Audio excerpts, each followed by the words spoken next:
Hello, everyone, and welcome to another episode of Dial the Gate, the Stargate Oral History Project. My name is David Reed. I appreciate you being with me here in Destin, Florida, actually, against a back wall with a beautiful painting. Let's just see it real quick there. I have absolutely no idea where that is. But I appreciate you being with me while I'm on the road and getting some episodes up while we wind down season 4 of Dial the Gate. Steve Charendoff, president of Rittenhouse Archives, who's responsible for all of the Stargate trading cards that you've seen over the years from SG-1, Atlantis, Universe, has agreed to come on and talk about Rittenhouse and the Stargate trading cards in particular. We're going to talk about some specific sets of cards, but also the history of the trading cards.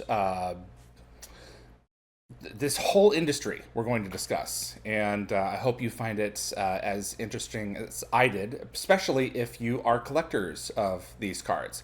Just before this episode, I did a complete review of seasons 1 through 10 of Stargate SG-1's trading cards. I really recommend you go see that first so you can get an idea of specifically what I'm talking about with this interview with Steve. This was recorded in 2 parts. The first part was recorded while I was back in Nashville, and the second part was while I'm down here in Destin on vacation. We didn't get to everything that I wanted to get to last week, so a lot of the meat and potatoes are in part 2 in this set. So I hope you enjoy. Let's bring in Steve. Steve Charendoff, president of Rittenhouse Archives. Welcome to Dial the Gate, sir. How you doing? I'm doing great. Thanks for having me. I really appreciate you being here. Have you been a collector all your life? I have. And There's nothing else I can say about that. It's my DNA, and I bring that to work with me every day. oh gosh, and also we don't often see sports fans and sci-fi fans together. There is some crossover, but there's not a ton. So Well, I'm one of those guys. yeah, absolutely. Where did your love of collecting come from? Is it something that you've seen your folks do? Because everyone who has a collection has some kind of a story. My mother was an antique dealer, so that may have had something to do with it. Yeah.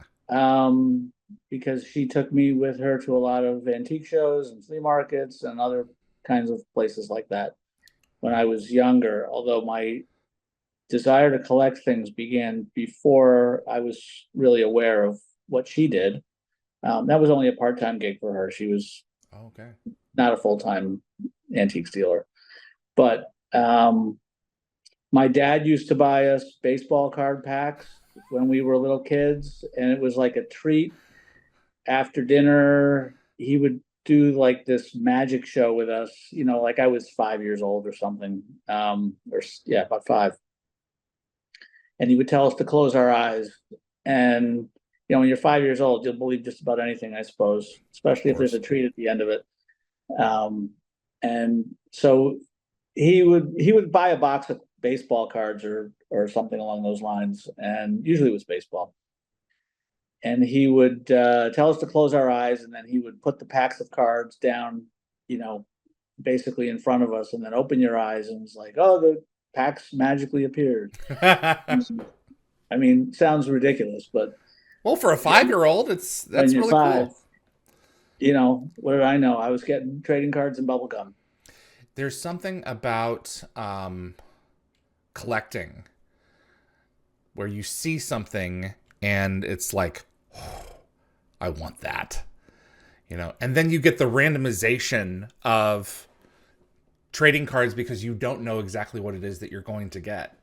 There's Mhm. something about that makes it like the completist in people. I am a habitual completist, and it has emptied my pocketbook many an occasion. As you can see behind me here, there's a few sci-fi pieces. But Yeah, when you yeah. see something and it's like, oh, I've got to have that, and then it's like, I've got to have all of it. What was the first collection that you completed? I would very much like to know. Oh boy. First collection that I completed. and I don't have these cards anymore. I have a vague Ah. recollection in the summertime collecting horrible horoscopes cards. Um, Okay. Probably the least valuable cards that you could have ever collected in the late 60s or early 70s. Just goofy cards. I think Fleer may have made them, or it might not even have been Fleer. It could have, it certainly, I don't think it was Tops. I forget now off the top of my head. But I remember going to the store with my cousins in the summertime, and that was the only thing they sold in packs. Um, so I would just buy those because I was sort of addicted to collecting stuff, and that was the thing to collect. Um, but as I got a little bit older, I mean, that was when I was still like 5, 6, 7 years old, maybe when those cards came out, the horrible horoscopes. But I was collecting baseball cards in the early 70s. I remember vividly the 1971 Tops cards that you'd get in those fat, I forget what they call them now. Then they were like fat packs. Mm-hmm. You get them in grocery stores, and then there's the ones that came in the trays in the grocery stores too. And I remember bugging my mom to, we'd be shopping and I'd find the baseball cards, nestled among all the other candies and things that Tops produced, the bazooka bubble gum boxes and all that. And they'd have those trays of 3 packs of baseball cards. So I remember doing that. But really where I got the bug, I don't know how much time you want to spend on this, but I want to get to know you a little bit before I dig into the Stargate stuff first. okay, well, when I was in second grade, a classmate of mine brought what at the time seemed like, you know, ancient baseball cards. Like they were old cards. Now, looking back on it, those cards were probably from the mid 60s. And so I'd never seen them before. My earliest recollections when my dad would do those goofy magic tricks with us. I think that was like 1968, 1969. But then this kid brought in these cards that I had never seen before from I think 1965. I'd never seen those cards, never seen the design, never seen some of the players, and all of a sudden it was like this light bulb went off in my head, and that there was old stuff to collect, and how do I do that? And then that segued into my mother taking me to antique shows and flea markets, where all of a sudden I was finding all of this kind of stuff, and much older. I was finding cards from the turn of the century, and some even in the 1880s. I'd find cards, Wow. um, and I just sort of the bug just kind of kept biting me, I guess you could I say. And didn't know trading cards went that far back. I mean, I knew playing cards went back to the, yeah, 1400s, but that's wild. yeah, it was a revelation to me to discover a lot of this stuff. And then of Wow. course there were some price guides that were published that I found out about, and then I had sort of a roadmap. The earliest baseball card price guides, I think the first one that I remember was published in around 1975, maybe. Burt Randolph Sugar, I think, was the guy who wrote the first one that I can recall anyway.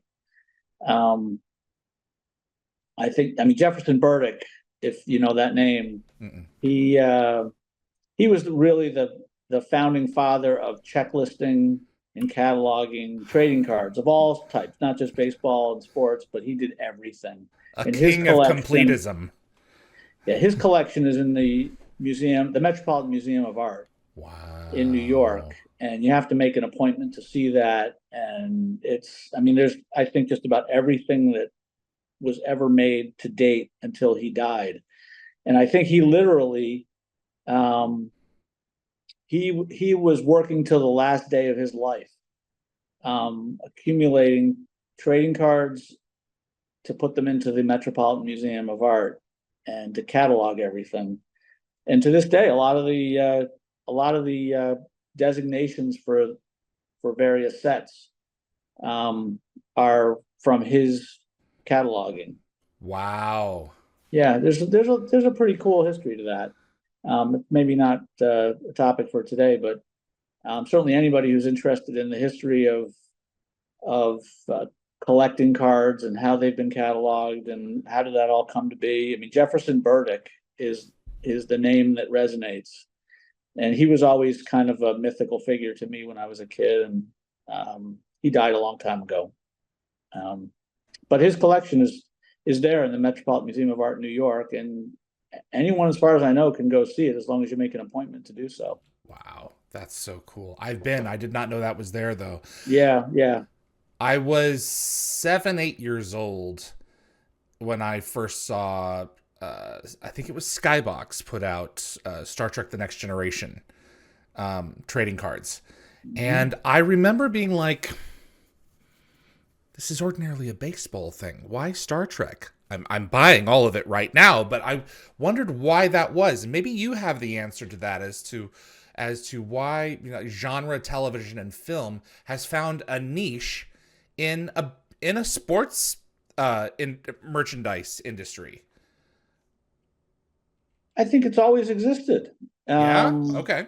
yeah, I that's my take on it, at least. You know, you go back, to the very earliest years of trading cards. You go back to the tobacco cards, for example, in the late 1800s and early 1900s, before bubblegum became a phenomenon as, a way of selling. Yeah. I mean, the cards were an add-on to the bubblegum packs I as did opposed to what not it know later that. became. It became bubblegum added into the card packs. Okay. But in the earliest days, there was sets of all sorts of different odd themes that were not necessarily sports related.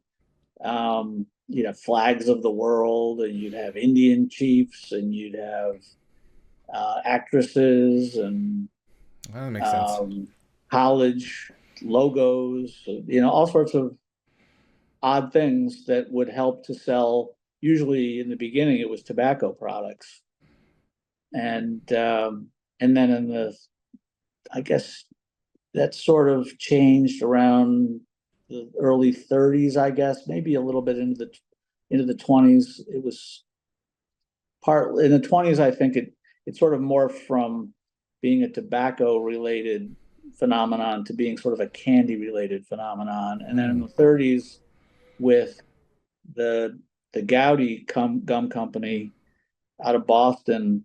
Um, they started putting baseball cards and other kinds of cards in with the bubble gum.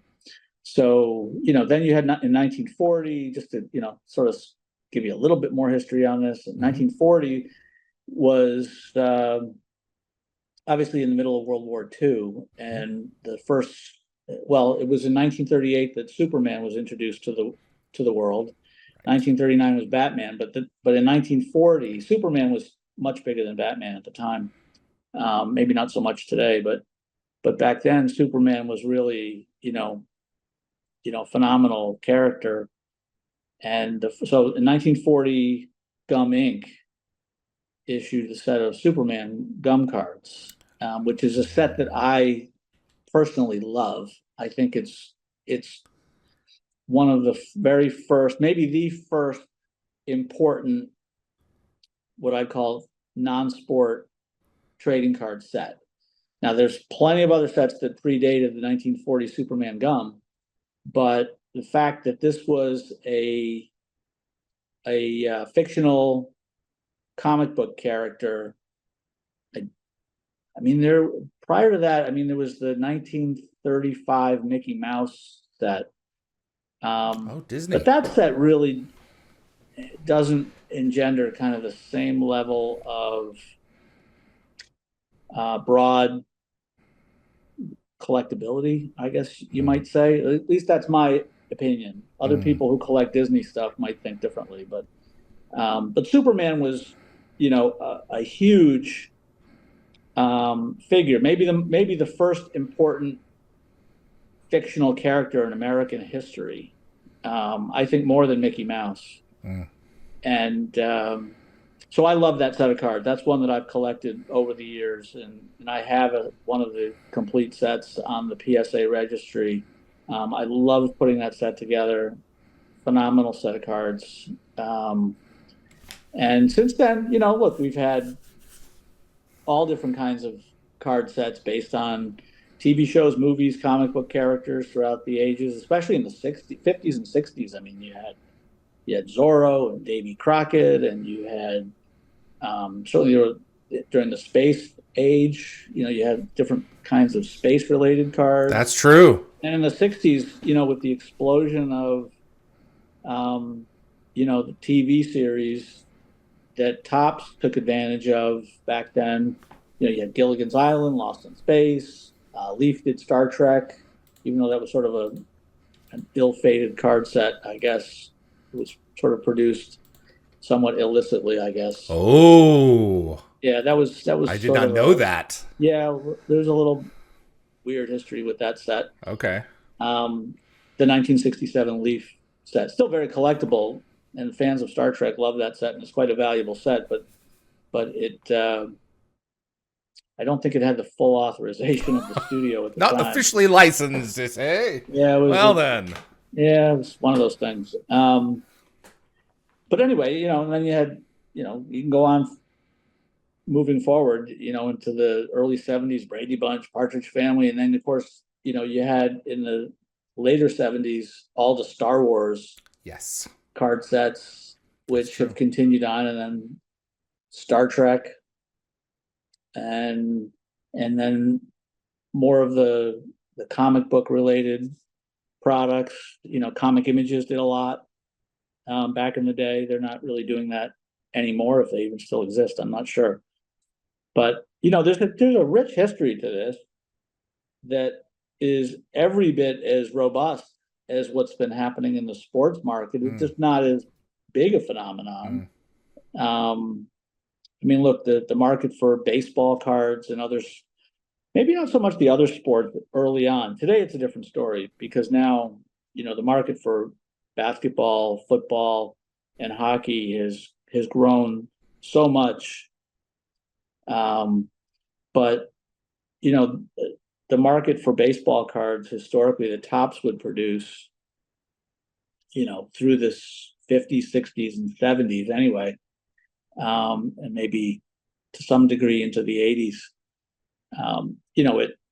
It made everything else look like peanuts in terms of volume. So, but that's changed. Obviously, today it's a different story. There's so much more to collect. There's so many more themes.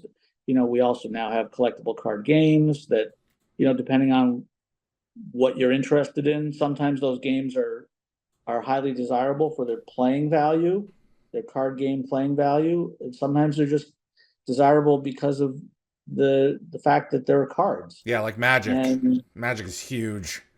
yeah.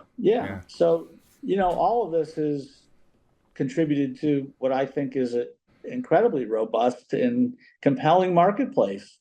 And for someone like me who's a collector, you know, and I'm sure lots of other people, anyone watching this interview, I would surely think feels likewise. That, there's so much to collect, This is and true. the fun part is picking and choosing what you want to collect. And for Yeah. me personally, I don't collect everything. When I was a kid, I collected everything, but then that was manageable. Like I could, I'd go to the corner store, and if there was a new product, a new set of cards, Topps would put out, another set of Star Wars cards or Yeah. another set of, you know, Mork and Mindy or whatever it might be. I buy it just because I was collecting everything, but it was manageable and it wasn't draining me financially at that age, to collect like a 66 card set with some stickers for the next TV show or movie card set that came out.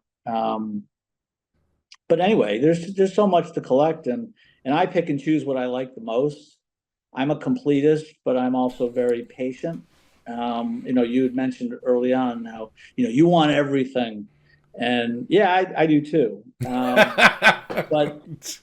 But and I obviously in the position that I'm in here owning a trading card company, I meet a lot of people who are, of like mind. They have that sort of obsessive compulsive nature that comes with being a, lifelong collector. I have that gene. It's like you have it or you don't, and I do, and lots of people do, and thankfully they do, because that's what makes this business, viable. And so much fun to meet other people who have that same kind of passion and interest. Yeah. For me personally, there's always stuff that I'm collecting, and I like to collect things personally that are more or less on my own terms. Um, so like even if I have the money, this happened to me actually over the weekend. I was in Toronto at a show, and there was a card that I was looking to use or I was looking to get this card as part of a set that I'm building. And I'm talking to the dealer and I'm negotiating with him, and he just wanted too much, and it wasn't like it was even that much more than I was willing to spend, but I just didn't feel good about it. Right. And so I'll wait. Like there's some things that I've been collecting for over a decade. And honestly, when I finish collecting some of those sets, I might not be too happy at that point. From a financial perspective, or is it that the drive to do it is done? To me, it's the quest. Yeah. It's the journey. It's not the destination. Yeah. So when I complete something, I'm sort of like left feeling, now what? I'm satisfied and I'm happy, and that part of it is fun. But there's a certain amount of sadness to it. Right, exactly. Where's the next dopamine hit? Yeah. Look, I buy stuff all the time. Like it could even be like a $2 card that comes in the mail, and like I'm a happy guy when that envelope shows up. I think most of us are that way. There's nothing like adding another card to your set and just knocking it off the want list. That's it. You had Kate Ritter do the copy for the base cards for Stargate SG-1, and I had her on a few weeks ago because she runs rdanderson.com. We were talking about the Rittenhouse archive, and I didn't really collect the Stargate cards. So after an exchange of dollar amount, she sent me one of her complete sets, which I own, and I went through of SG-1, and I went through, and it was missing 2 somehow. So of course I was incomplete. The pain. Thank God for eBay. And the prices weren't awful. And I went and got them, and I did them. And this morning I did a review of the complete set, and now they're sitting there in the box, and it's like, I've done my thing with them. Now what? So I completely register, what it is that you're talking about, because my journey has been completed in getting to showcase the product. Journey, that's all. Atlantis and Universe. Yeah, you just start another journey. When did the idea for Rittenhouse come about? When did you say, you know what, I'm going to start doing this? I'm a big enough collector. I know what I'm doing. I know about quality. I know what it is that I want. Let me take a stab at this. Tell me about Rittenhouse Archives. Well, I had been working previously for Scoreboard Classic Games, which many people might remember. There was a publicly held company that basically pioneered the mass marketing of autographed memorabilia on QVC and Home Shopping Network. Oh, no, my family knows QVC well. Yeah.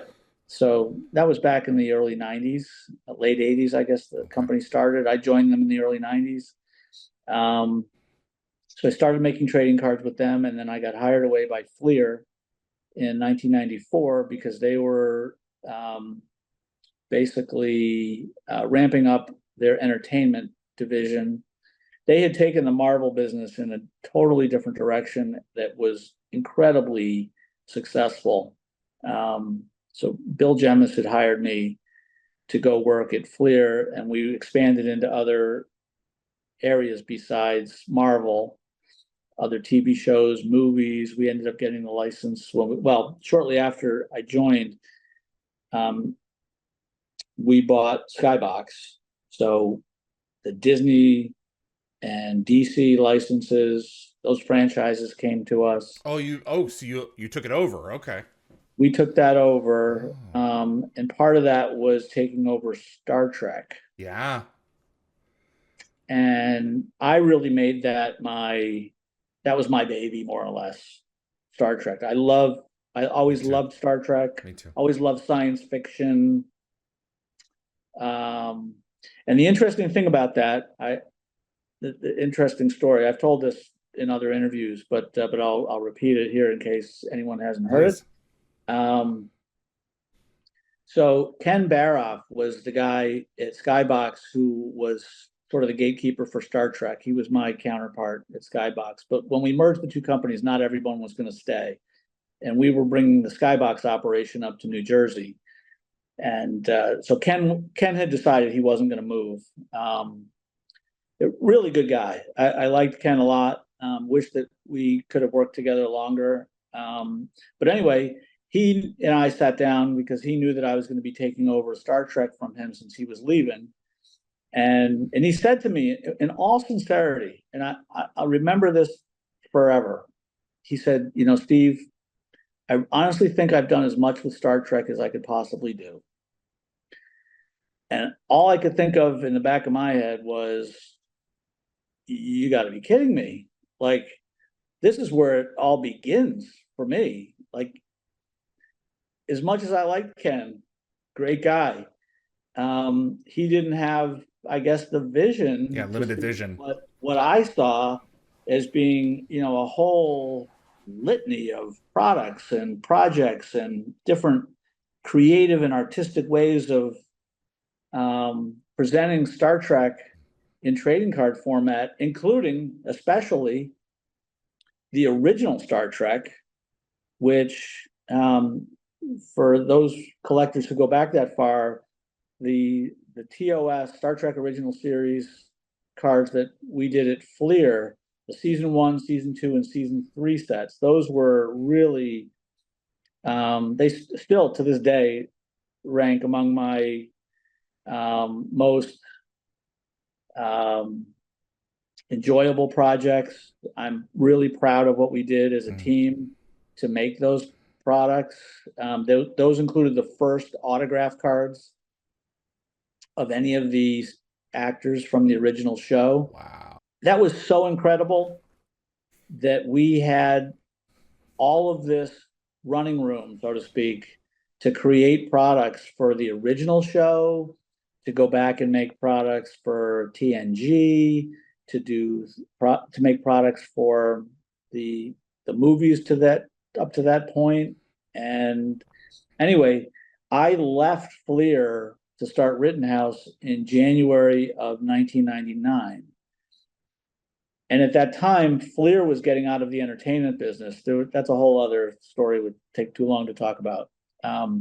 But the long and the short of it is that for the last year or two that I was at Fleer, I ended up becoming the only guy left at the end who was fully dedicated to the entertainment card division.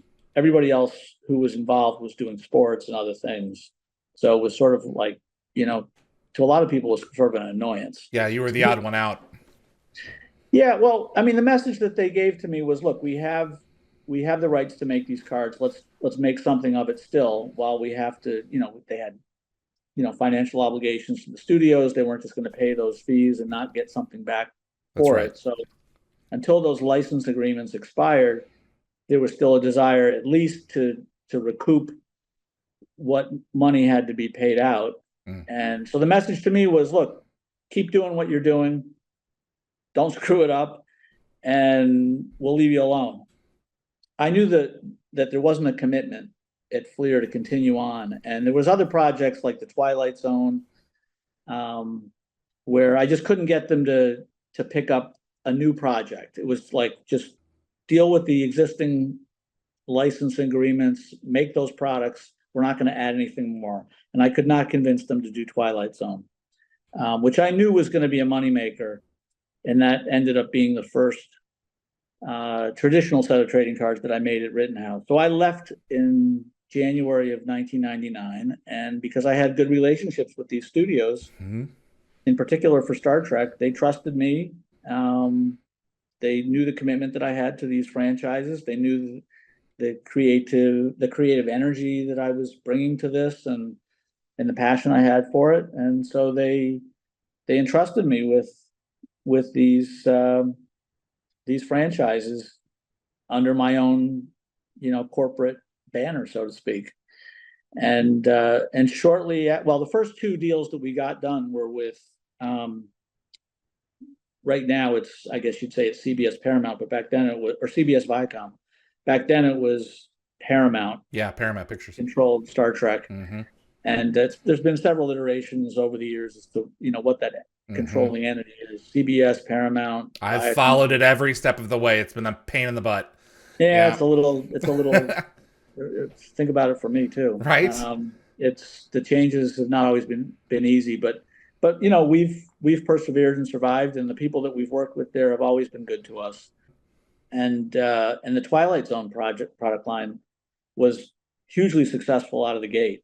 That first product that we did was, that was a dream come true, really. Because no one had ever made Twilight Zone cards before. I mean, obviously there had been plenty of Star Trek cards made before I got involved. I took it to a different level with the autographs and all the other bells and whistles that have come since then.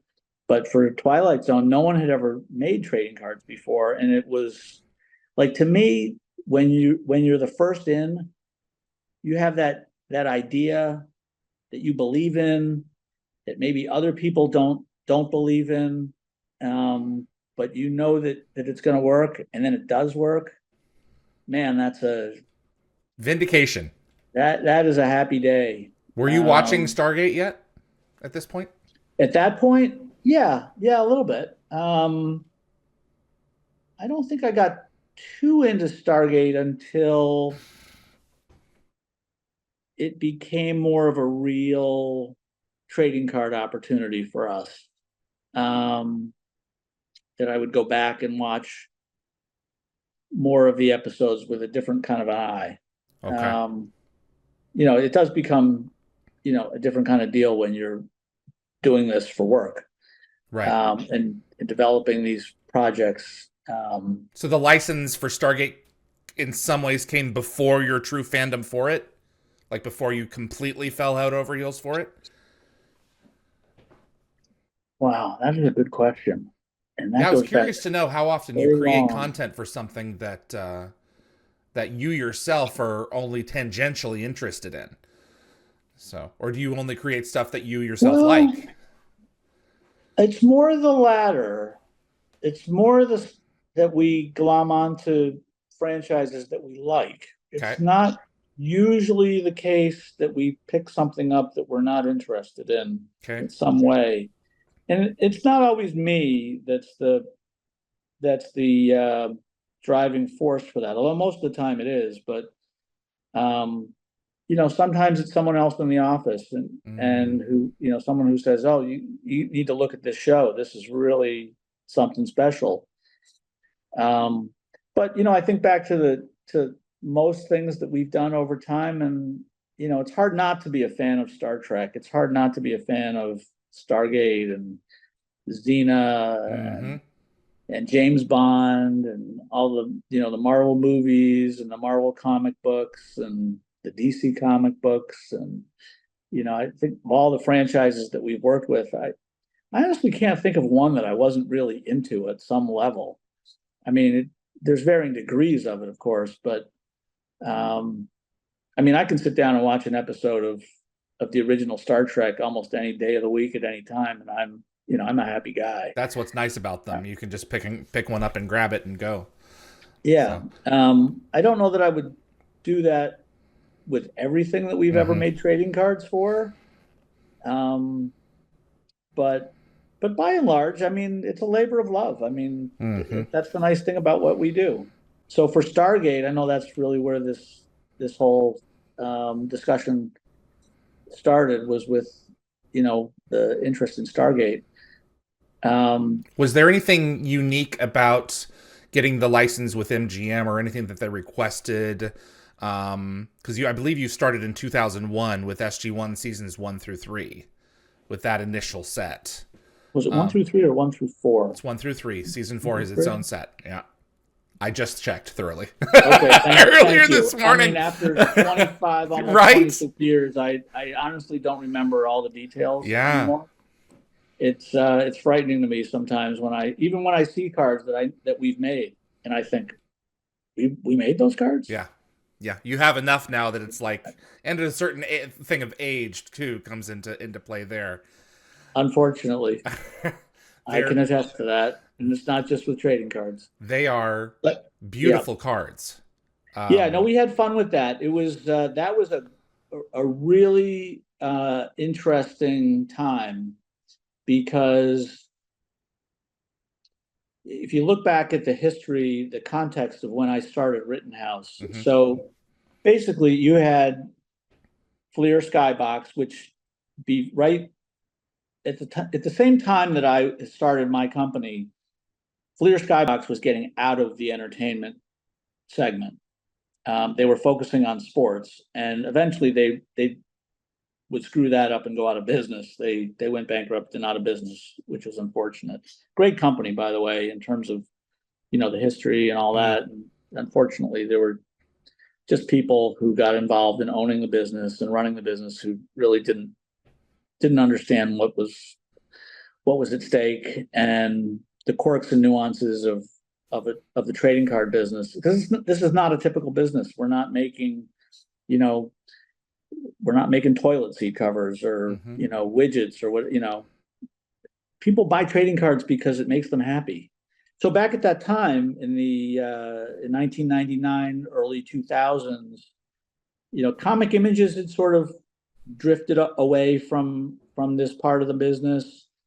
Topps had never really been that committed to it. I mean, over the years, other than Star Wars, which has been a big money maker for them, and the other sports card companies, they sort of dabbled in it from time to time. And usually the way it would go is like this.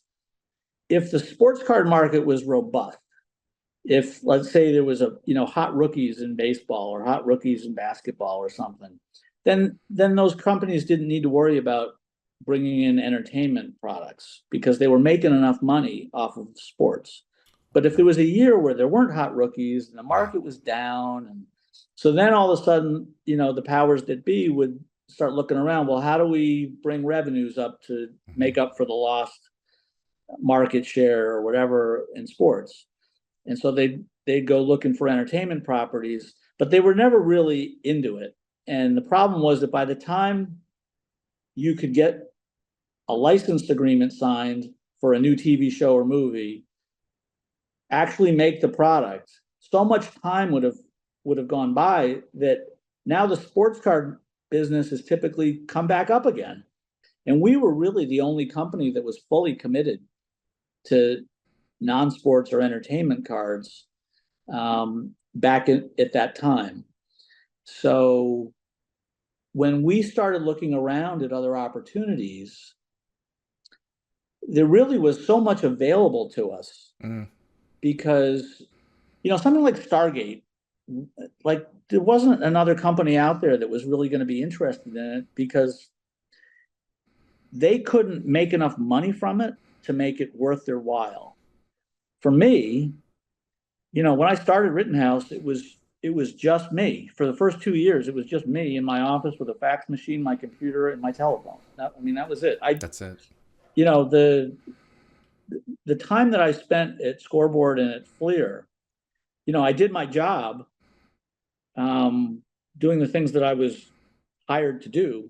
But at the same time, I spent my time learning everyone else's job too. So Mm-hmm. I knew how to manufacture. I knew how to sell. I knew how to write card backs. I knew how to pull photos and crop photos and do, pre-press and design, and like everything that went into making this business run, I knew how to do on some level. So when I started Rittenhouse, I could be my own one-man show and get these products made. And then as we started to grow, we took on Farscape, and then which was a turning point for us. That was the first new show that we at the time that we had taken on, and then we got Stargate and Xena, and then shortly after that we got James Bond. Was there Um, anything in particular about Stargate that stands out to you? um, Stargate was a lot of fun because there's a couple of aspects of it that were interesting to me. One is that the studio was really good to work with. Back then, it's funny, a lot of the people who were there then are actually still there today, which is very unusual. Usually these companies have so much turnover, but anyway, they were really good to work with, really enthusiastic. It's not easy making these trading card projects. And when you have a production company or a cast that isn't enthusiastic about what Mm-hmm. we're doing, that can be really hard. Mm-hmm. And that was not the case with Stargate, and it wasn't the case with Stargate Atlantis Universe. and Stargate Universe. It all was fun to work on it, and we got just great cooperation from everybody from top to bottom. I want to get into some of the nuts and bolts of the cards. I went through and cataloged like 15 different types of cards that you did, in addition to the base sets for each season, from signature and costume and sketch effects and authentic relic to little cards that unfold like Book of Origin and confidential files. Um, did you design all of the cards, or for Stargate specifically, or did you hand that off to someone else? How directly involved were you in the creation of these? Were they created stateside? Were they manufactured in Asia? Oh no, we produce everything in the U.S. Okay. I don't know that I can give you a a firm, succinct answer to that question about designs and all of that. It's a really a collaborative process among everyone here on our team. Now, back then, it was basically there were three of us, um, and we were all into the show. I Mm. mean, look at that. At that point, we didn't have 20 different product lines. It Mm-hmm. was we just had a few things, and Stargate was a big part of all that, very important to us.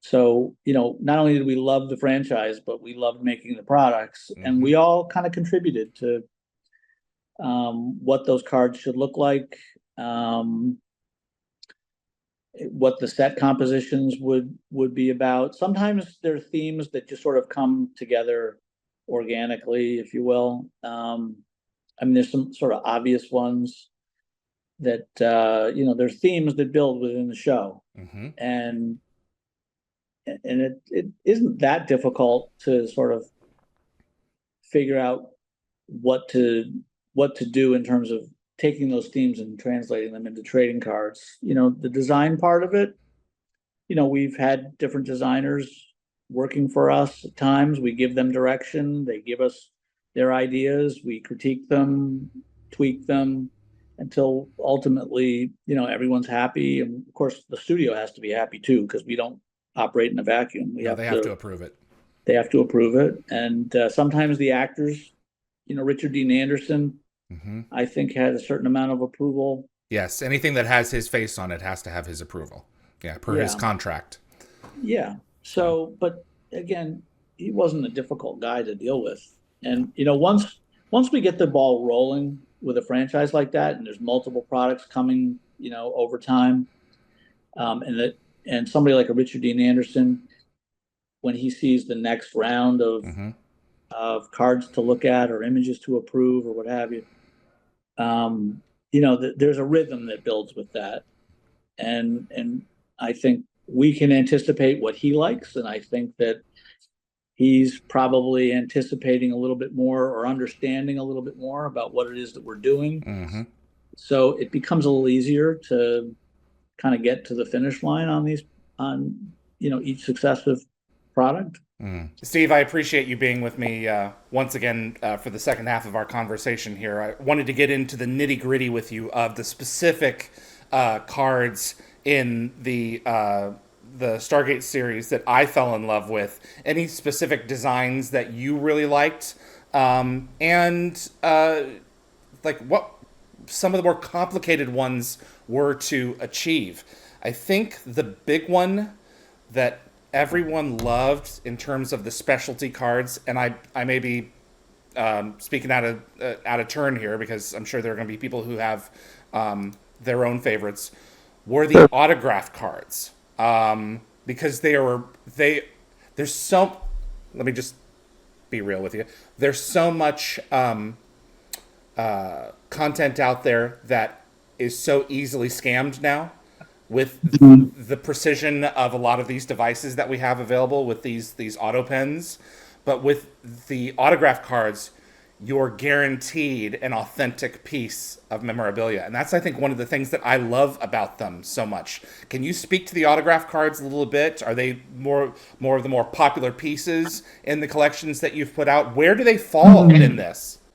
Well, autograph cards for all of our collections, with maybe some rare exception, typically are among the most desirable, most collectible, and most valuable features of any particular product. And I think that was true for Stargate. I was especially excited when we got Richard Dean Anderson to agree to sign cards for us. Anytime you take on a project like this,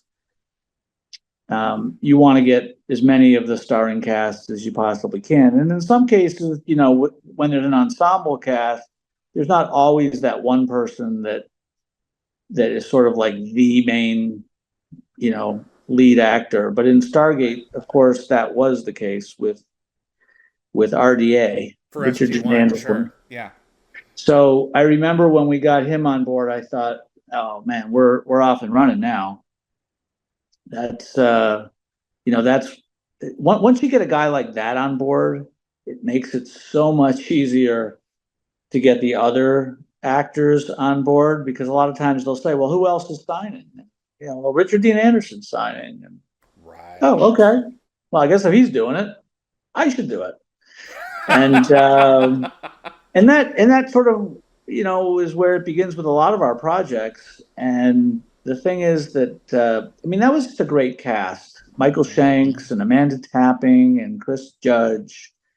They were all really cool about participating from the very beginning.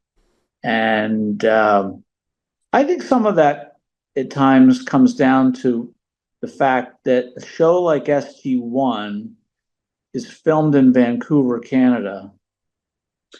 And, we've had a lot of our shows that we've worked on filmed in Canada, and instead of, in Hollywood. Mm-hmm. And I think a lot of times there's just more of a sense of camaraderie, may be a word to describe it. It's kind of a hard thing to, put a single adjective to. Like less dog eat dog competition. Yeah, I think, and especially with a TV series like this, as opposed to a movie, where like when we've done movie projects, it sometimes can be hard to get the talent on board, because usually we're making movie card sets after the fact, after the movie comes out, and in those instances, you have the talent that's moved on to other projects. Whereas with a TV series like Stargate, not by coincidence, I guess, we didn't start making the Stargate cards at the end of season 1. We started sort of, a few seasons in. Mm-hmm. So at that point, the show was pretty well established, which was good on many levels. But at that point, the cast is really invested in the show, in the longevity of the show.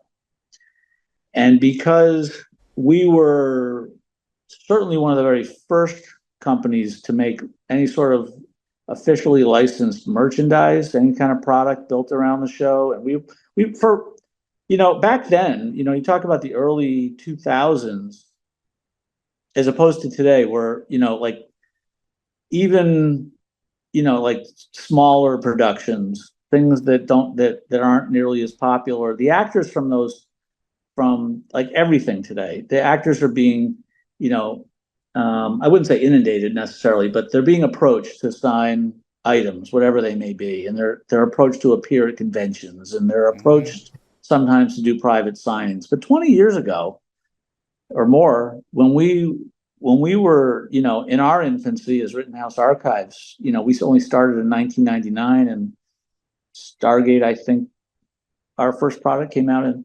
2002. It's pretty early on, yeah. Um, anyway, at that point, most of these actors had never been approached to sign anything. Not, I mean, approached by the fans, here and there, but not like on any organized basis where they're actually, gonna be part of something like this, and where they're asked to sign a quantity of cards or just quantity of autographs for anything, whether it's cards or something else. So like this is the first experience for them. And we were among the very first companies to make a licensed product built around Stargate SG-1. So I think for them, there's a level of enthusiasm and Mm-hmm. excitement and feeling like, wow, like we've really made it. We're on trading cards Yeah. now. We're not just a TV show on, the Sci-Fi Channel or I forget where Sci-fi, Stargate. Showtime for the first 5 seasons, and then Oh, Sci-Fi Channel for 6 to 10. yes, that's right. Yeah, Now that you mentioned it, Showtime. Yeah. yeah. Um, Good memory there. I've done this for so long, I can't remember Can I half of ask it. the Yeah, wizard to pull back his curtain just a little bit? sure. So, for the autograph cards, are they all a set number, or does each talent agree to do a set number? Do you have like, are there 500 of these things per? Are there 1,000? I mean, how many typically were there? It varies. It did vary. I, back then, I want to say that probably Richard Dean Anderson signed. I'm going to say he signed 500 cards, just a guess. For his first release. Okay. For the first, yeah, the first release. Okay. It could be less. I'd have to go back and look at my files, and that goes back a long ways. Yeah. So, So you know, for instance, for the seasons 1 through 3 SG1 set, you had yeah, nine actors, so they didn't all do yeah, the exact same number. You contracted them no, to do an X number. yeah. With somebody like Richard Dean Anderson, it becomes more a function of, hey, like, what are you comfortable with? Yeah. Because we just want him involved. We don't want to, press the issue necessarily. If he's willing to do more, great, and if he wants to do less, we're okay with that too.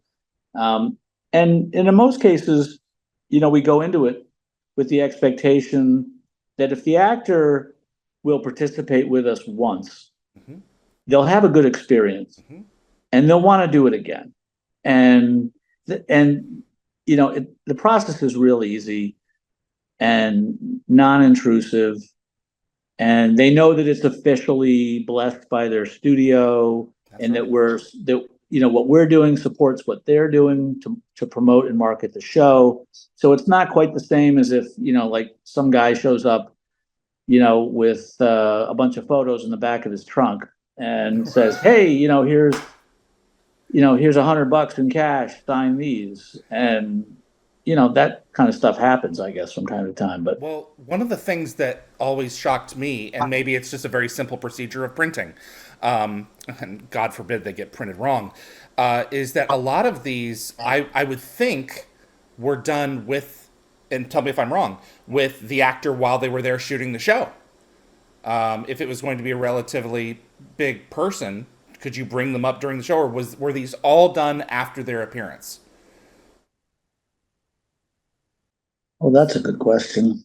Yeah, because I asked Peter DeLuise about this once, and he said there was a lot of merchandise coming in or things coming in that had to get done, so things had to get autographed. And what I assumed was, and maybe you can completely correct me, is that the cards were blank, they could sign their name, and then you would take those off to be printed with Oh, no, no, with no, the no, said no, photographer. Oh, no, so that was no, already done. no, no, no, yes, yes. Okay. Yeah, now, like, there's one, I will say this about what we do that's different in a lot of ways than what other companies might do.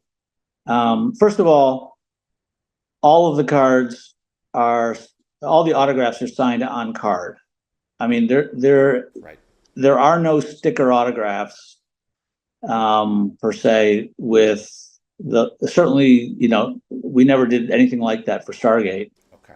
That I can assure you. Okay. I can't think of a situation where we ever did sticker autographs for any project. There I was, didn't even know that was a thing. Okay. oh yeah, that's the I thing. just Like if assumed that you, the card was signed on and then like like you get printed a, later. if you, no, no, no, Okay. that would be a real difficult process. Okay. So typically what happens, like, so this is true for a lot of the Star Wars cards, for example, that Topps has produced. Like if they get Harrison Ford or Mark Hamill, usually, I'm not, they may have, done some things in more recent years to have autographs signed on card, but most of the time, what Topps will do, and sometimes what Upper Deck and Panini will do, those are certainly the bigger sports card companies. They'll have the talent sign stickers, just generic Oh. stickers, and then they'll keep those until they know they need to use them. They'll print the cards and then layer the sticker down on top of the card in the appropriate space. It's not as fun. Now, no, I agree with you, but you'd be surprised how many people do go along with that. Now, some of it is just a matter of there's no alternative. Like if you wanted to get a Harrison Ford, He's here Star now. Wars autograph, Yeah. Yeah. sometimes it may be a function of availability. They don't have time to print the card, and so stickers are the next best thing and the only thing. So, look, we've been able to get around that, and I got to believe that there's always a way of getting around that. But the point I was trying to make is that so they'll print some of the cards that they need, and use some of the stickers for the current, whatever the current project is.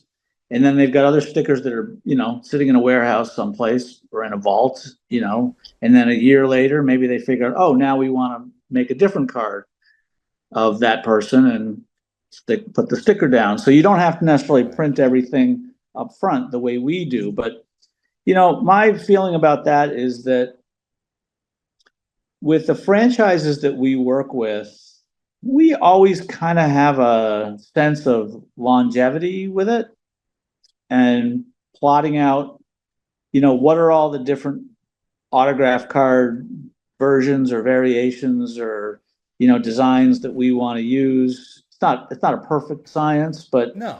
we can plot out, years of autograph cards, years worth of autograph cards. So if I know that I'm going to get, someone to sign cards for me at a certain time, but I don't want to necessarily use all those autographs in the product that's coming up most immediately, so I'll print, 5 different variations of autographs and get those signed, and they're all on card, so no stickers.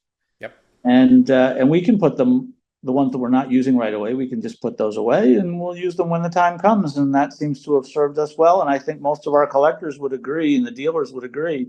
That's far more satisfying than having a sticker on an autograph. And the analogy that I would use for that, this is, I think this is really what resonates with people who may not have thought this through completely when you think about the virtues of sticker autographs. If, let's say you're a football fan, okay, let's say you're a Tom Brady fan. Oh, man. Okay. Would you want a football that's signed by Tom Brady, right on the football? Or do you want a football that has a sticker affixed to it with his autograph on it? One feels like a piece of merchandise, and the other one feels like a piece of him. Well, but I even go even further than that. I would just say that nobody ever does that. Like Okay. nobody ever puts a sticker on a football Yeah. because It wouldn't work. that just seems stupid. Yeah. I mean, so when you sort of take that logic and apply it to trading cards, why should it be any different? I mean, don't you want to feel like the card that you're collecting, the Richard Dean Anderson card, the Amanda Tapping card, that's signed by her? Spent time with Don't them. Yeah. don't you want to feel like, hey, she actually held this card and signed it? Yeah. Her like that was the whole thing was in her possession, and Mhm. she touched it and put the pen down to it, as opposed to Yeah. just signing stickers in a hotel room in Chicago, and then months or years later that sticker's being applied to the card that has nothing to do with her Well, I really, other guess than the picture being on it. with that as the way that you guys approach that, there's a fair bit of tracking people down after the fact, then, and getting these things, I'm assuming, mailed to them, or have someone there with them. There's probably, do you have someone there with them helping them autograph faster, or do you just mail them off to them Well, and hope for the best? it's a combination of things. It depends on the circumstances Yeah. and where the actor is and how they want to go about it Yeah. and all that. But I will say that it's pretty much all after the fact for TV series. Yeah. Well, it's pretty much after the fact for everything. Whether it's if it's a movie, it's almost always after the fact, because the movie studios don't typically release the photos to put on the cards until after the movie is out or close Right. to it. And then if it's before the movie, you're always sworn to, double top secret probation, lest you, lose your firstborn child. Yeah. Or a finger. Or a finger. That too. Okay. But anyway, so like, when we made cards for Stargate, for example, so like Stargate season 5, we didn't begin to make those cards until season 5 had already aired all of its episodes. Right. So at that point, we know what the product is that we need to build, because if the episodes haven't aired and we don't know what they're about, we don't know who all the actors are, who are guest stars, and we don't know what all the plot lines are. We just have to put it together after the fact. So season 5 cards will come out usually in lockstep with when season 6 airs, when fans have now re-engaged with the show. So that's And strategic, because the interest in the show has peaked again. pretty straightforward as Makes far as sense. that goes. There's Yeah. no magic to that. Just sort of common sense. Just like you want your Tom Brady autograph actually on the Sure. football, and The not on a thing sticker on the football. the thing that I'm amazed at now with that information, the thing that I'm amazed at going through all the Yeah, autograph cards in particular, is how many of the cards are of characters that I would really want to have. Only one or two are in there were like, that's an obscure character. I'm glad I got the autograph, but it's a pretty obscure character. Do you have someone on your team who picks who you're going to go after? Does publicity at the studio have recommendations for who you should go after? Who feels that out? That's you. that would be me. You would I be the mean, fan. oh yeah. I mean, there's I have people that work with me, Yeah. that will provide some guidance sometimes if I have a question, like, what do you think about this person versus Yeah. that person? Yeah. Sometimes it does come down to a matter of opinion. What do you And you have a think? budget for every season, I'm guessing. Yeah. So Well, there's the some flexibility. nice thing about a series like Stargate, any TV series where there's again some longevity to it, and we know that we're going to be making card sets over time. Once we establish a bit of a track record, Hmm. um, like after the first set of Stargate cards that we put out, that premiere edition set, I mean, we sort of established a benchmark of, okay, this is sort of where the demand is for Stargate, and we can work to that. Sometimes it fluctuates a little bit, but the nice thing about a show like Stargate, and it's true for the Star Trek shows, and it's true for most shows that we've worked with, where there's multiple seasons, it gets to be a little predictable in terms of, the volume. So we can budget accordingly, and we know, roughly speaking, how many different signers we want to get on board. It always includes a certain number of starring cast members. You always want to have, the heavy hitters. The heavy hitters. Yeah. Richard Dean Anderson isn't in every one of the projects, but there's always going to be like probably 2 out of the 4 major, or 5 if you include oh gosh, what's the general? Don S. Davis. Yeah, he had 2. Don S. Davis, thank you. Rick bookends the series in 1 through 3, and then the one that I didn't even know existed, which was like an after the show was done. It's in this completely separate set that I don't actually have, where you did. Yeah. I don't know if these were remaining autograph cards or like one last lap around the diamonds, kind of. But they're the one set that I'm missing from SG1, and I was like, oh no, I'm missing one. And Rick did another one for those. Yeah. So, it's sort of, a little bit formulaic in a way. It's part science, part art in terms of how this all gets put together. But, you always want to have a certain number of the starring cast members, a certain number of the non-starring, but meaningful recurring guest stars. And then you want to get the meaningful guest actors who might have appeared just in one episode. And then, you sort of round things out with a handful of actors who played maybe lesser 1 episode roles or 2 episodes. It could be multiple episodes, but maybe very minor characters. Like, I'm trying to think of the name of somebody who fits that bill. Like a Gary, is it Gary Chalk? Chalk. Yeah. Yeah, like he was, he was sort of in the background for a lot of episodes. He's in the control room or whatever. And, it's kind of like, in the first season that you see him, he's in one scene at the end of an epised in season 5. Yeah, it's kind of like, okay, yeah, maybe we don't do him. But then over time, you start seeing him over and over again, and and then you start thinking, well, he's meaningful because, it's sort of like, in Star Trek, there are some of those people too who, they just become fan favorites in a lot of ways. They're so quirky because they're in the background and they're recurring. Even though they don't have a lot of meaningful action or plot points to connect to, but it's still fun. Well, especially when Stargate got a number of really top-notch guest stars like Michael Ironside and Ernie Hudson. I mean, I'm going through the sets. I'm like, we've got them. They've made sure to get those who are bigger, more known for other things. But, they made this appearance, so let's go ahead and no, those guys are always real fun to get, because in a lot of instances they have never been involved in something that translated to trading cards. Right. So they have a level of popularity that it speaks to the Stargate fan, but it also speaks to the broader fan of whatever else they're known for.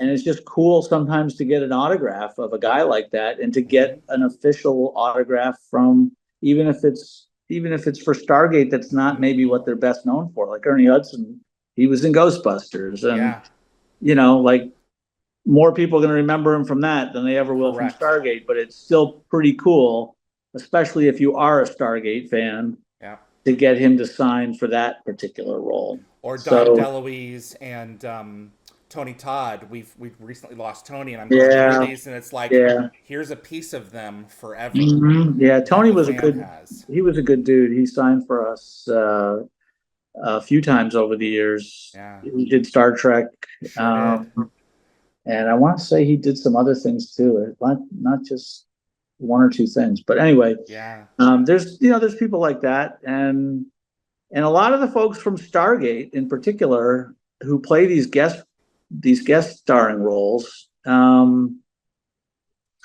are Canadian actors. And it may be hard to sort of understand this fully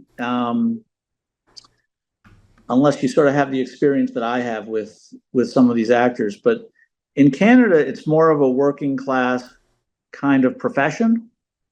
The Canadian actors, they're, even if they have a recurring role on a show like Stargate, or on one of the Star Trek shows like Strange New Worlds is filmed in Toronto, Right. and Star Trek Discovery was also filmed in Toronto. X-Files was filmed in Vancouver and in the surrounding areas in British Columbia. So a lot of those actors are more what I call kind of working class actors. They're making a good living acting. They're not necessarily only doing television. Sometimes they're doing, local theater. Sometimes they're doing movies. But they're not so much part of the LA Hollywood machine. Yeah. So, they're happy to pick up, opportunities like, signing cards for one of these programs. And for a lot of them, it's just sort of a cool thing. Like, this may also sort of speak to the kind of the Canadian sensibility about trading cards, because most Canadians understand collecting hockey cards. Their national pastime. I know it's a little bit of a leap from hockey to Stargate, but follow this, because I get this sometimes, even with big Hollywood stars too. Don't get me wrong, but the idea that, hey, I'm going to be on a hockey card. I mean, they're really saying Stargate card, but they think of it in terms of a hockey. Like, I'm going to be like Wayne Gretzky, or Bobby Orr. Like, oh, that is so cool. And so there's a sort of a Canadian thing about that's sort of funny and cool. And I'm a dual citizen. I'm a Canadian and an American. Okay. And I identify very much with a lot of the Canadian mentality that way. So I get it. Yeah, I do too. I've talked with a lot. There's no BS. It's like they're here to do a job. So who really sticks out, actually? He's not Canadian. I don't think he's Canadian. The guy from The West Wing. Oh shoot! What's that was his a name? Huge cast. He played Josh Malina. Okay. Am I correct? Am I misremembering this? I've not seen it. Wait a sec. Josh Malina had a role on Stargate. Josh Malina did? And he signed cards for us for Stargate. I don't know if you can look that up while we're talking. But I could swear that this is the person I'm thinking of. Yes, he did Bad Guys in season 10. Yeah. Okay. This fellow right here, yeah. Yeah, he was the curator of the museum. Okay. Yeah. So, and he did do an autograph card. This is a very memorable moment. My wife loves this story, mainly because she's a West Wing fan. Okay. So we I think originally contacted his agent about signing cards, and his agent, I think, just said, Josh, if you want to do this, you go ahead and contact these guys. They're good people, and you can deal directly with them. It wasn't like it was such a big deal. Not every agent would do that, but anyway. So Josh Malina calls up, and I tell him what the deal is with the Stargate cards, and he's like, I'm going to be on a baseball card? Like, what a nice guy. This is the greatest day of my life. Yeah. I mean, this is a guy who's been on the West Wing. Yeah. And he's telling me that being on a Stargate card, like, I forget exactly how he put it, but it was something like, I feel like Mickey Mantle. Like, I'm going to be on, nice. I'm going to be, like, that was such a moment. I'm sure if you ever get the chance to talk to him and ask him about that. I will hit him up. Absolutely. I loved his role. Mel Harris. It was a great moment. Like, I've had a few of those over the years where the actor contacts me directly and just gets, like, it turns some people like into a 12-year-old kid. Yeah. And they get teleported. It's the coolest thing when you can turn the actor into, like, most people who collect are like that. Just like, oh, I got the Richard Dean Anderson card. Oh, that's right. It's the holy grail of Stargate and all that. But like, for the actor to feel that way about being on the card. Mel Harris, I had her in season 1 of Dial the Gate. and her one piece of Stargate memorabilia, and she showed it off in her episode, is her Mm. autograph card. She has one. And I'm sure that some of your folks that probably put in the contractor aside, it's like, can I keep one of mine? They probably do that. They want one. Yeah, There are right? very few people who don't want one, and usually it's like, oh, I got to give one to my mother or Of my father course. or or my kids. They need to see that I'm important. I'm on a trading card. Do you That sort have of thing. It's, do you have it's a very it's very cute. it's well it's they get it. That you can tell the collectors who respond that way, even if that's not Yeah. what they collect.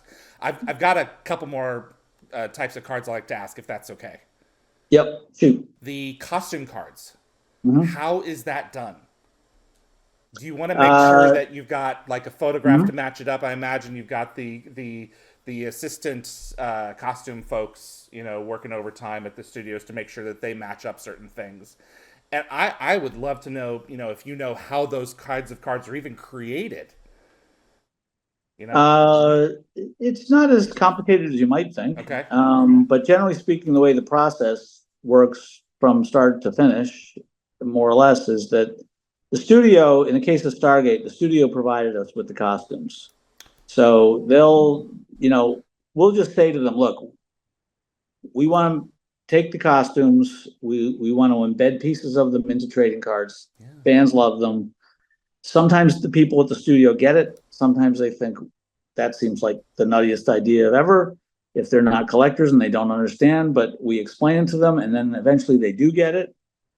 And when they see the finished product, especially if we're able to communicate in some way directly with the people who are in charge of the costumes and props, Mm-hmm. and then we'll send them finished samples of those cards, and then they see what it is that they provided to us that ends up in trading card form, and then they feel like, oh my God, this They're is beautiful.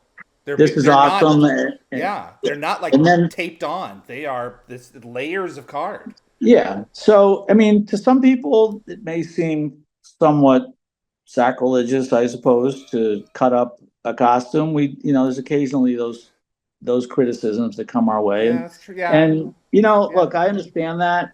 On the other hand, it's not like we're cutting up, Babe Ruth's bat from 1917. Mm-hmm. It's in most cases we're getting items that have been distressed, no longer going to be used. They're like sometimes people don't understand that, like for Richard Dean Anderson, for example, like any outfit that he wore on any episode of the show, with probably rare exception, there's many multiples Mm-hmm. of those items, because especially if it's a piece that's going to get distressed in some way, like There's he's in several an takes. action scene where, Yeah. yeah, they get, like, so he gets, I don't know, I'm not thinking of a particular moment, but let's just say like he gets phaser blasted or something, and then all of a sudden there's a hole in the shirt with residue from Mm-hmm. whatever whatever he's gotten shot with, or there's blood on it, or Mm-hmm. whatever that may be. I don't know how many times that happens to him in the show, maybe never, but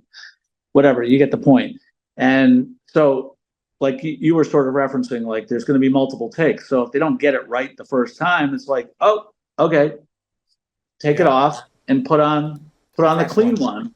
Yeah. And it's not like we're ever cutting up a one of a kind item. So it's hard to get too excited about something like that. And on the other hand, we're also talking about a non it's a fictional TV show. It's That's right. not You're it's not not like it's cutting a up Gutenberg Bibles. right. It's not a Yeah. real person. Right. It's not to take anything away from the importance of Stargate or anything else that's fictional, but yeah, it's not the Gutenberg Bible. It's not Babe Ruth's bat. It's not Tom Brady's, Yeah. It's something lap. fun. Yeah. So I went through in my review. We had Teal'c's outfit from 1969, that garish outfit that he wore, and Peter Mhm. Williams in season 6 is the Changeling, when he came in all bloody. I actually have a card with some of the blood on it, and Oh, that's cool. really cool. So, Mm. do you, are there any? Do you keep track of the cards once they're out into the uh, into the environment? Do you keep tabs on how well they're doing, or which cards are Yeah. more valuable? I don't keep like extremely close tabs on that. I Okay. take greater pride in just the fact that people are collecting the cards, and I take notice if something unusual occurs or if something in particular is it sells for a lot of money, or if there's something very rare that we've produced that like I remember there were cars that we made that were a little fatter inside the little plastic case, the pieces of the gate. I pay attention to what Yeah. something like more of what that kind of thing would Yeah. sell for in the secondary market. I get a kick out of that for sure. And more often than not, what I get a kick out of is going to a show, a card show, and seeing a dealer who has one of these cards in his or her display case, and that sort of brings it to a level of reality that sometimes it's hard to feel Mm. in the moment when I'm making these products, like, because I'm so busy, just in the office doing, all the things that are necessary to get the product finished and shipped out, that, I just can't spend too much time on all that. And I don't get to see a lot of what happens to the product after the fact. Do you have But stalkers begging you for cards that you no longer have? Do you have anyone calling you saying, I need this, please? Please don't call me back. Look on eBay. I think most people know not to call me There you go. for that. I'm a pretty open book, and I'm pretty accessible by most standards. But yeah, I think most people know that. Hey, look, I'm not sitting on the Indiana Jones warehouse of No. Rittenhouse cards Right. waiting for someone to hit me up for something. I mean, we make what we make. We sell it out usually pretty quick. The goal is to move on to the next product. That's the happiest kind of dynamic for us, is we sell out today's product, have nothing left, and we start immediately working on the next series of cards for whatever it is, if it's Stargate or something else. So, that's always sort of my primary focus, is what's immediately in front of me, not what's in the past. But occasionally I do see and pay attention to that stuff. Steve, this has been terrific. I really appreciate you taking the time, and I really wish Rittenhouse all the best. Are you slowing down anytime soon, or are you just you continuing to explore new IPs? What's your plan? It's a good question. We just keep rolling along. I mean, we're having a lot of fun doing what we do. We haven't done Stargate in quite a while. Neither have we. Just we, doing the old stuff. yeah, we think about it though every once in a while. Like maybe, enough time goes by, and maybe there's enough interest in, pulling out a retrospective concept that covers, a lot of ground and revisits old characters, and, Sign you me know, up. yeah, I mean, we might do that at some point. I mean, I don't rule that out. I'd certainly enjoy doing that. I have a great fondness for Stargate. I mean, it's part of the formative years of Rittenhouse and very meaningful to us. And, I think very fondly to it. And I remember, my interactions with those cast members when I had them, and I feel real good about that. Michael Shanks, Amanda Tapping, and Christopher Judge, And Richard Dean Atlantis in Anderson. universe. So Yeah, I you mean, guys did the whole 9 yards. yeah, Jason Momoa, the Oh first autograph man. cards that he ever did, that was Yeah. from Atlantis. That's kind of a cool thing. A lot of stuff has come out. A lot of real firsts for us have been born out of the Stargate franchise. So it's cool. We look fondly upon it. Well, any way that I can help, if you to decide to proceed in that direction, count me in, because I've always considered myself an avid collector, and when I got my hands on these cards, I was very impressed with their quality and the care that you put into them. You guys are true fans, and I really appreciate you taking the time, sir. Thanks. I appreciate that thought. I do. That was Steve Charendoff, president of Rittenhouse Archives, responsible for the Stargate SG-1 Atlantis and Universe trading cards. Appreciate you tuning in. Before we let you go, if you enjoy Stargate and you want to see more content like this on YouTube, please click like. It does make a difference with the show and will continue to help us grow our audience. Please also consider sharing this video with a Stargate friend, and if you get notified about future episodes, click subscribe. And giving the bell icon a click will notify you the moment a new video drops, and you'll get my notifications of any last-minute guest changes, because these guests are working and they tend to, things do occasionally get rescheduled. And clips from this episode will be released over the course of the next few weeks on the Dial the Gate YouTube channel. My tremendous thanks goes out to my staff of moderators, Tracy, Anthony, Jeremy, Marcia, Summer. You guys make the show possible week after week. Frederick Marcoux over at Concepts Web, he's my web developer on Dial the Gate, keeps everything up and running, and my producer, Linda Gate Gabber Fury, who keeps me on my toes. We've got a few more episodes for you before I wind down season 4 for the year, and then we go on a bit of a hiatus until about March. Some really cool episodes heading your way. My name is David Reed for Dial the Gate, and I'll see you on the other side.